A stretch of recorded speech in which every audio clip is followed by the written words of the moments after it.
Welcome to Chasing Hard podcast, where we talk about trusting God when life doesn't turn out the way you planned. If you've been alive for any amount of time, I'm sure if you've experienced at least one episode in your life where things didn't go the way you planned. Even though you were trusting God, you said all the prayers, it just didn't happen. Navigating how you trust God in those situations is not an easy thing to do. And so I That sounds a little heavy, but hey, Marshall, welcome to the podcast. Thank you. I'm really excited to be here. Well, good. Um, so you've been alive for a while. I'm sure you have a thing or two in your life that it didn't turn out quite like you planned, envisioned, believed. You Mm,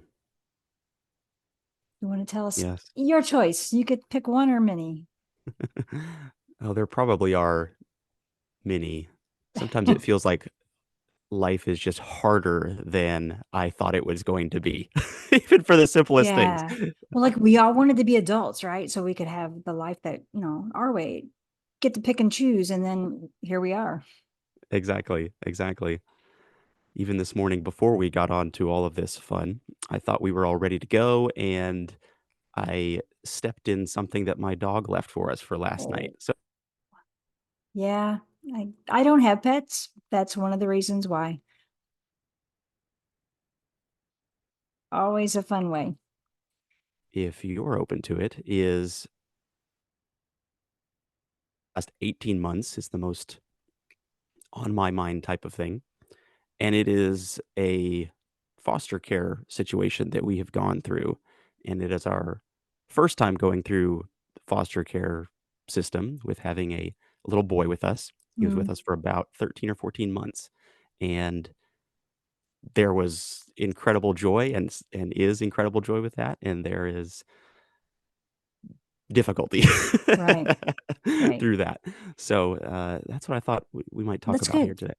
I've not had the experience of fostering or adopting, but I work for a church, and in my office area is the foster and adoption care team. No way, okay. I hear conversations with people on the phone, one-sided, of course, and then just how taxing working with that is for my coworkers, just because of the Mm, complications that come with it, as well as the joys.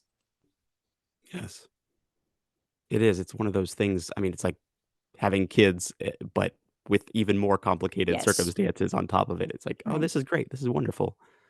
In our case, we had been a part of a program called OCA, which stands for Orphan Care Alliance. Okay. Sounds a Yeah. little ominous sometimes to people, but it is a program that is kind of like a parachurch organization, and it allows parents, in our case, or our experience with it has been typically mothers, single moms, Mm, who may be going through a hard time. Maybe they need to go out of town for some training for work. Maybe they've lost their home. Maybe they, mm, whatever it is. right. And so they would voluntarily put their kids into this program, and then it would match them up with people like me and my wife and our family, Hmm. and we would house kids for anywhere from a weekend to a few weeks, maybe a month or 2. Right. So we've been going through that program, and I think had I don't know what the number is. It's over 20 kids have been through our house at this point, which Oh has been my a great experience. gosh.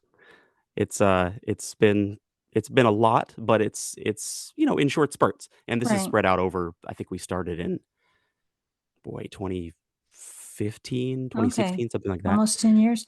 Yeah.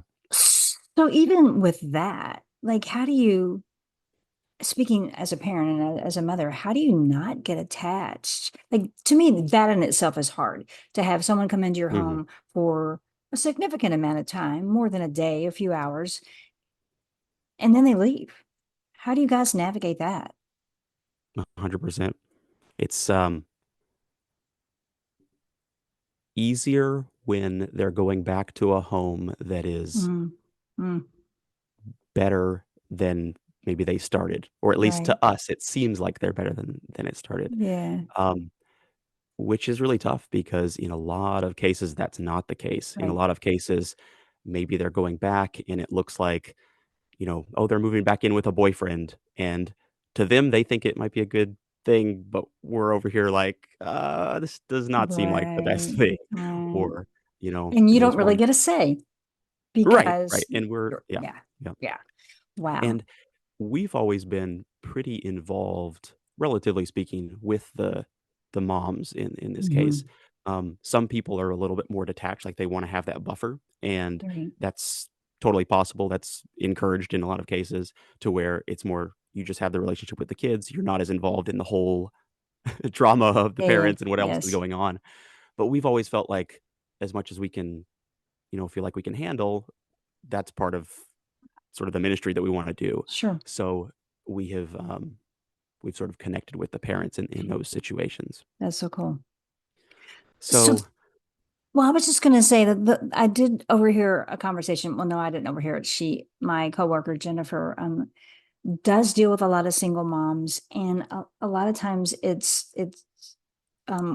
are addiction issues, mm, and so this one mom decided she needed to go to rehab to dry out. She was an alcoholic, and this program allowed her to come in for the detox 1 week period, and then her mhm. kids could join her in this setting, and for I guess a 28-day stay. I don't know, but so she and a friend, my friend Jennifer and another friend, went with this woman to this rehab center, and they didn't admit her because she didn't have enough alcohol in her system.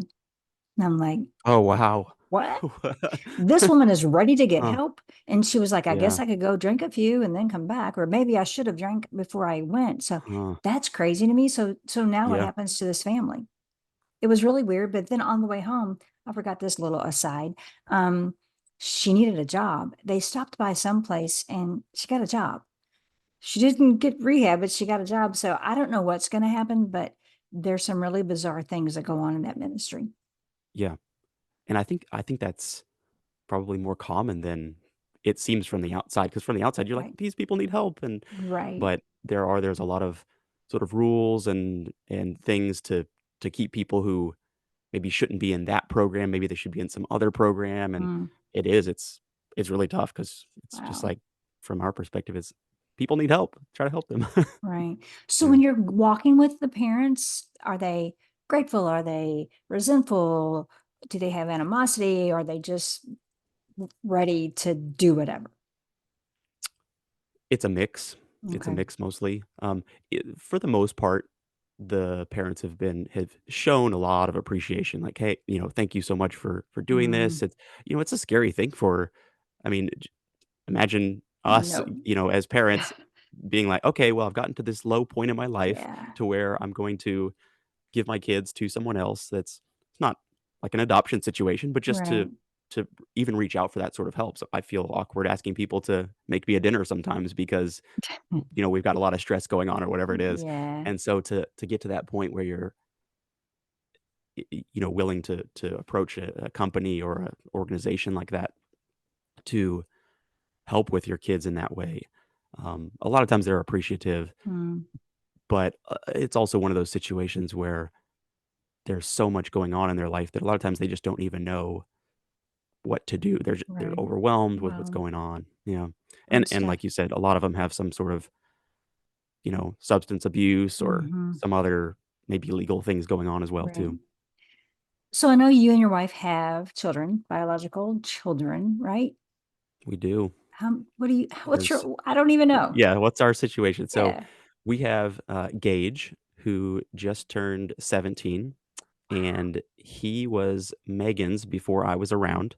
So, we have kind of a joined up family in that way. Mm. And then we have Lachlan and Rosie, and they are, let's see here, they're 6 and almost 4. Oh, wow. And then that's our well, yeah, that's our group right now. That's your group. We had a foster kid who was 2-ish with us for a Wow. while, Okay. um, and so it still feels like I still feel like we're a small family now. We only have 3 kids as opposed to Wow. 4. Wow. So how do your kids adapt to this? That it's kind of varied depending upon the ages of the kids that we've had. Okay. So, when we started out with OCA, we, put a parameter, like, we only wanna have kids between this age and that age and Mhm. so forth. And then, things gets kinda stretched around. It's like, "Okay, well, actually, you thought you were gonna be okay with just, 1 kid. How would you feel about 3 kids?" And they're like a ceiling group, and we're like, "Okay, well, let me meet them and see how," like, okay. So, for us, we found it was harder with kids who were older. We did better with Okay. kids who were younger. Right. Um, some of it was just a logistics thing, like, if they're in school, you're taking them to school and That makes all of sense. that sort of thing. Yeah. Um, my wife stays home with the kids, so it's Good for easier her. for her to stay home and be home with the Mhm. kids as opposed to trying to coordinate around with all the Sure. schools and our kids going to school and so forth. So, Right. um, Well, but good for Megan. I'm glad she can do that. yeah, it's she has the harder job of the 2 of us because she's with the kids Yeah. 24 hours a day. Yeah, I definitely get that. So Yeah. you're a couple, but you're individuals. Did one of you have the idea that you wanted to do this before the other one? Was the other one reluctant, or were you guys both just, hey, let's do this? I had been interested in adoption, and then because of adoption, kind of the foster care system Mhm. and things like that since I was probably a teenager. Wow. So, I thought I would always be involved in some way. I didn't know Mhm. for sure if it was going to be me adopting kids or me, you know, housing children and having Sure. kids into our home through, like, foster care, but, um, after we were married, I think it was Megan who actually found the OCA Wow. program, and it was one of those, we weren't necessarily looking for something just yet, but, Mm, it seemed like an interesting program, and we really liked the idea of it being a voluntary mm. setup as opposed to, you know, court-ordered kids removed from parents and, Yeah. there's potentially even more complications involved Yes. with that, where this is very, I mean, there's a lot of we went through a ton of background checks and Yep. housing inspections and all that sort of thing Yeah. for the OCA side, but it was all, you know, voluntary. We're all deciding to do Yeah. this on our own, so I the can see the relationship seemed a difference. little bit better. Yeah. Yeah. Yeah. Seems like it would be a little less, I don't know what the word is, traumatic or even chaotic, maybe a Yeah. little And smoother of a transition. smoother transition, typically less permanent as well, because some of the visits Right. were even a I think we had one child for maybe even a day. It was like a Oh, Saturday. She had to go to a seminar or something. We're like, wow. Okay. cool. It's Wow. almost just So like a that's like your babysitting situation. babysitting. Exactly. It's like, okay. Oh, wow. But Yeah, I mean, I'm sure there are legalities even with a 1 day situation, right? Like there are. Yeah. yeah, We get, like, wow. power of attorney and all Yep. this, and, Yep. we could take him to the doctor or whatever it is, but yeah. Sheesh, that's a lot. My hat is off to people who do that. I think it's an amazing thing. I think it's a needed thing. I think it's a biblical thing. And I always wanted to do it. It just never seemed to work with whatever life situation we were going through. But Yeah. I'm glad you guys are doing that. Do you foresee, because I know you foster a lot. Is adoption still a part of the picture or the grand scheme? Yeah, I don't know now. We've Okay. with our last the well, I say our last, it was our first and only so far actual foster care situation, and I think in the beginning of that, we so it to give a little more context on that, it started out as a OCA placement, and Okay. so it was he's gonna be about 30 days, and going through the program, we've sort of realized 30 days is it's kind of like guidelines, like, it could be 45 days, you know? Okay. So, we kind of decided at that point, we were like, "If we're gonna say yes, then we have to assume it could be longer than that, Right. and are we in for, let's say, 60 days or something like that?" We were like, "Okay." So, we started out that way, and then it kind of escalated into a situation where it did become a legal situation, and Mm, the children actually, the boy who stayed with us, he had 2 older sisters as well, and all 3 of them were removed from the parents. And so, in that situation, for us, it kind of turned into a foster care situation, and then Mhm. we decided to pursue all of the foster care side of things as well. So that's how it worked out in our case. About halfway through, let's say, I don't know, 6 months in or so, I think my wife and I started to think more seriously to the point of, okay, if this turned into an adoption situation, are we in for that? Because it kind of Mm. escalates. It's like, are we in for 60 days? Are we Wow. in for Wow. 6 months? If it turns into 6 months, if it turns into 2 years, are we in for 2 years? And Right. then so I think it was probably around the, 6-month point or so, we were like, "No, if this is what it turned into, we would adopt him." And Mm.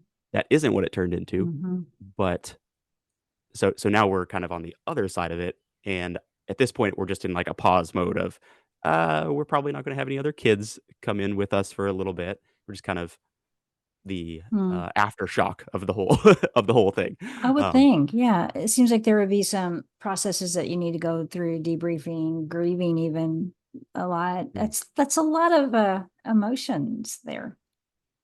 Do it they, as is. an organization, help you guys with that? Do you have a debrief time with them, or is that do they just provide it as needed, or what does Yeah, it look like afterwards? it is. It's more as needed, especially in the beginning, we were more involved with other sort of counselors and things like that. Mm. As we had done it a little bit more, you kinda get the reps in, and it starts to feel a little bit more like, "Okay, I know what to expect."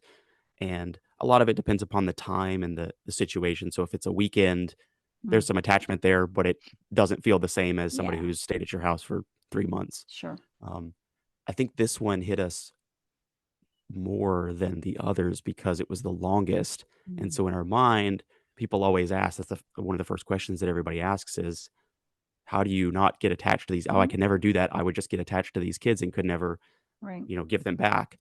And ultimately, our goal with it has always been reunification with the parents, Mhm. even if maybe it doesn't seem like the best situation to go back to. Like, Right. well, that's where they're supposed to be. And if God is going to be in control of that situation, even if Right. we aren't, and even if we don't think that's the best, you Yeah. know, practical situation for them. So for us, it's been harder than we thought Mm. on the longer term version I could of see that. that. Yeah. So what surprised you the most before you ever did this, knowing that you wanted to do it?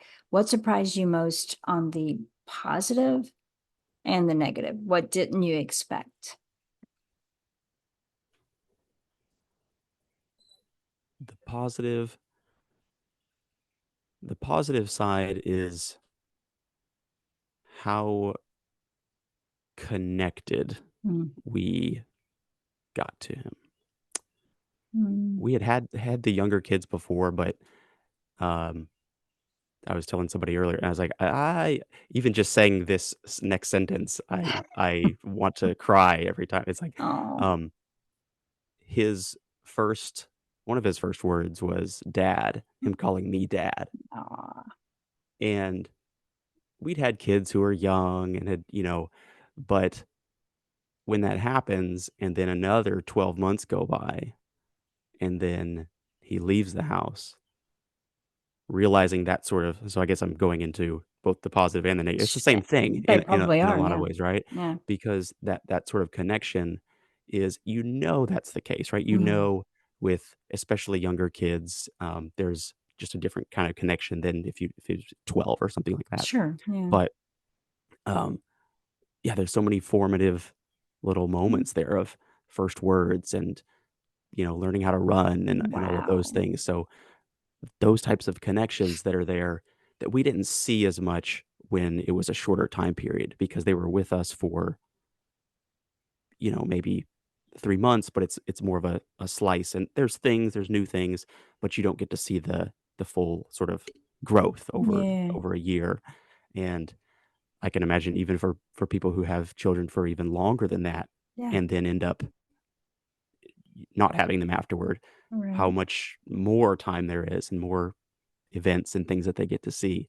So, anyway, yeah, both the positive and the negative is the connection, because then when Right. that I can sort of see that. connection is not there anymore, you're like, "Oh, it's not there anymore, okay." You know, that's actually like raising kids anyway. Like there are lots of positives and 100%. negatives, and they're growing up and they're going to leave. And as much as you're preparing them for that, it's still hard when Yeah. you launch them, when they move across the country and live in California. I'm not Yes. mentioning any names, but Yes. it's hard, but it's what you want because you like seeing your kids fulfilled. So I get it could be the same Absolutely. positive and negative. As you were talking, we talked about you guys and your family. Have there been cases when the kids like, no, I don't want to go. I want to stay with you. You're my family. Like, Mhm. has that, is that something you have to deal with as well? On the shorter term ones before the, most recent one, there were or I'm sorry, there weren't as much on the shorter term ones. Okay. Um, it was either I don't know if it was because they just weren't with us long enough and didn't get that sort of Hmm. attachment, or it was because they just, remembered their parents more. I think with the most recent one, he actually had more of a difficulty just transitioning between homes in general than we Hmm. had seen with some of the other ones, where he would be really sad and crying to leave our house to go to his parents. Right. Um, but then so, sort of the process for how it's worked for us anyway is as his parents sort of ended up, it was like a 1 hour visit, and then it kind of increased to 4 hour visits, and then it Right. was overnight visits, and then weekend visits, and so that sort of process kind of helped, but we also saw him actually get a little bit more clingy or a little bit worse because he got attached to Oh, each family, so sure. he would be sad leaving us, but then when he came back to us after the weekend, let's say, he would be sad leaving his parents, Yeah. and so it was hard both ways, and so we kind of saw that it wasn't, that he liked us more than them or them more Right. than us or anything, it was just he was breaking that Hmm. attachment to wherever he was. He didn't want to Right. leave wherever he was. Which I can't even imagine listening to you talk, how that must be for a child who doesn't even have the skills that as adults, most adults, a lot of adults do to process all of that, all the emotions and Right, the attachment and the being shifted. And, a lot of mentally healthy people, like even sure, they have insecurities, like we all do. And right. how do you navigate that as a child into adulthood? The going from home to home, connecting with this family, this family, this family, and knowing you're going to get moved around. That's got to be difficult. Right, right, it's like, there's the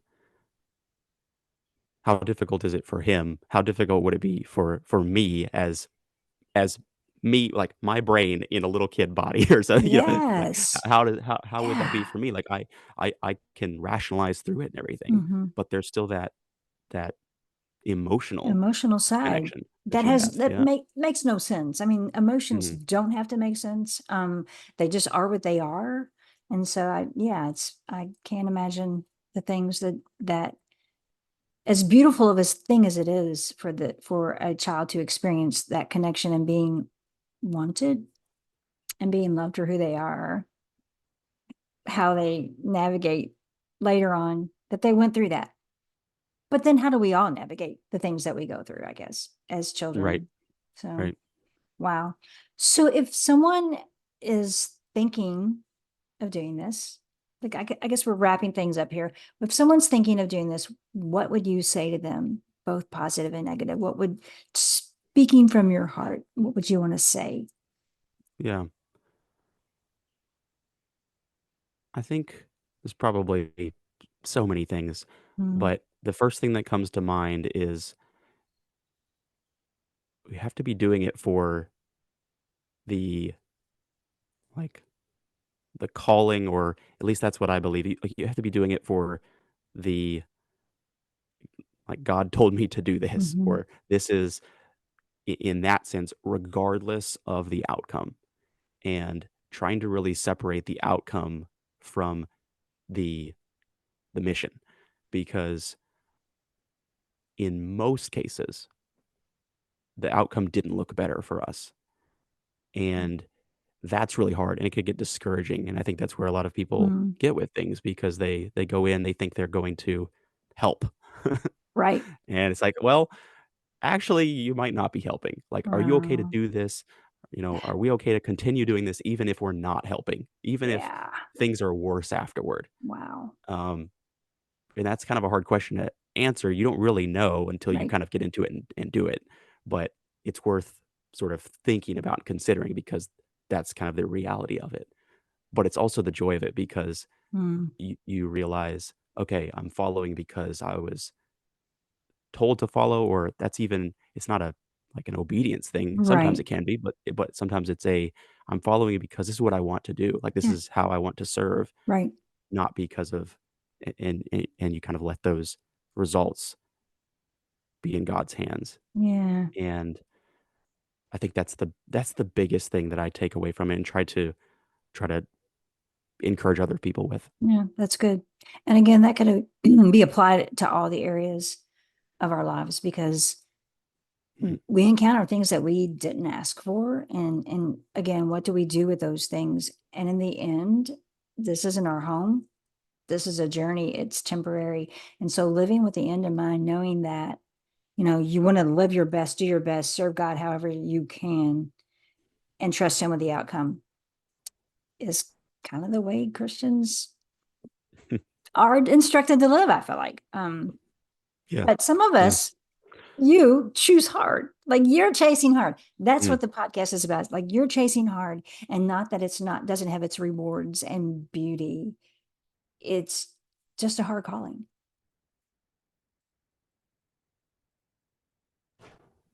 yeah. Mm. Is there anything else on your heart that you want to say before we Mm. end this? I think if if folks are interested in doing something, like practical like this Yes. with kids, I think just realizing that there's the opportunity out there for like we didn't know before we got into this that Mm, things like OCA existed. We thought it was more like you're adopting for life hmm. or you're not, Right. or you're entering the foster program that takes 2 or 3 years to get certified or you're not. So just looking around, I think these types of programs are available all over, at least the Hmm. United States and probably elsewhere as well, and realizing, okay, we can get involved in kind of a maybe a smaller way to test it out because it can be a big That's good. commitment, and a lot of times it's like, "Oh, I can't do that. I'm too old, I'm too young, I'm not married, we don't have kids," whatever. There's always Right. some Yeah. excuse slash reason slash whatever. So, um, just realizing that there are options to kind of explore without going fully all jump in the deep end. All right. That's good. Um, I can imagine that your parents must be proud of you. I think you're the oldest, right? You're the I firstborn. am, Way to go, yeah, Marshall. Way to lead the way. No, I know all your siblings are very, very special individuals. And I, not knowing you real well, but knowing you as a younger person, even before you were sure, married, I'm proud of what you're doing.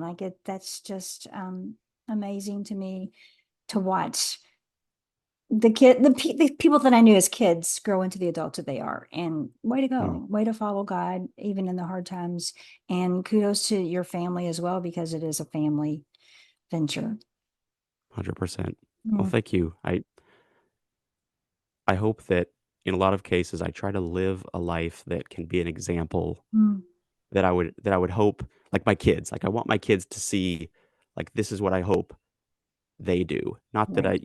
not in a here's the best way to live, Yeah. but just in like you can go do these adventurous hard things that most people don't do. Right. Right. Yes. And that can even look different from what you're doing, Exactly. but just Yes. to They follow. Yeah. yeah. I love that.